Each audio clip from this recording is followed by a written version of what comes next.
प्रश्न तुमचे, उत्तर आमचे. अचूक, निर्भीड आणि सडेतोड. लोकशाहीचा खरा मंत्र म्हणजेच न्यूज लोक. येवला बाजार समितीतून गाडीची काच फोडून 5 लाख रुपये चोरट्यांनी केले लंपास. येवला कृषी उत्पन्न बाजार समितीच्या आवारात भर दिवसा चोरीची घटना घडली असून उभे असलेल्या वाहनाची काच फोडून चोरट्यांनी सुमारे 5 लाख रुपये लंपास केल्याची घटना आज दुपारी घडली आहे. ही सर्व चोरीची घटना सीसीटीव्ही कॅमेऱ्यात कैद झाली असून चोरीची माहिती पोलिसांना देताच पोलीस घटनास्थळी दाखल होत पोलिसांनी तपास सुरू केला असून परिसरातील सीसीटीव्ही फुटेजची पडताळणी सुरू आहे. येवला शहर परिसरात दिवसेंदिवस चोरीच्या घटनांमध्ये वाढ होत असून चोरट्यांचा बंदोबस्त करावा अशी मागणी आता जोर धरू लागली आहे. आज मंगळवार बाजाराचा दिवस असल्याने चोरट्यांनी गर्दीचा फायदा घेत हात साफ केल्याचे बोलले जाते. आता सर्व फुटेजची पडताळणी करून पोलिसांनी तपास सुरू केला आहे. न्यूज लोकतंत्र 18 साठी अयुब शाह, येवला.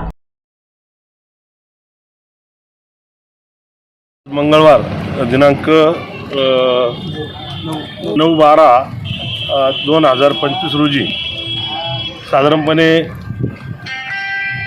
12:40 ते 1 वाजेच्या दरम्यान बँक ऑफ बडोदातून आमचे मित्र जवळचे नातलग भास्करराव येवले यांनी 5 लाख रुपये त्यांच्या सेविंग खात्यातून काढल्यानंतर भास्करराव कुठे न थांबता डायरेक्ट ते इथं खरेदी विक्री संघाचे संचालक असल्यामुळं आणि इथं मकाची नोंदणी चालू असल्यामुळे शेतकऱ्यांच्या अडचणी चालू असल्यामुळे ते डायरेक्ट या ठिकाणी आल्यानंतर त्यांनी गाडी त्या शेडजवळ लावली. अगोदर शेडमध्ये ते अर्धा तास गाडीतून त्यांचे जे नातलग आहे आजारी नाशिकला त्या ठिकाणी त्यांचा फोन चालू होता आणि त्यांना ते दिलासा देत होते का बा दवाखान्याचं जे बिल झालेलं आहे त्याचे मी पैसे बँकेतून काढून आणलेले मी पैसे घेऊन येतो.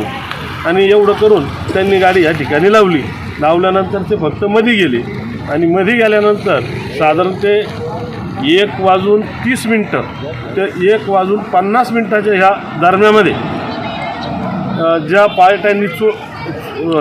चोरांनी पाळ ठेवलेली होती त्यांनी काच फोडून गाडीतून पैसे नेलेले.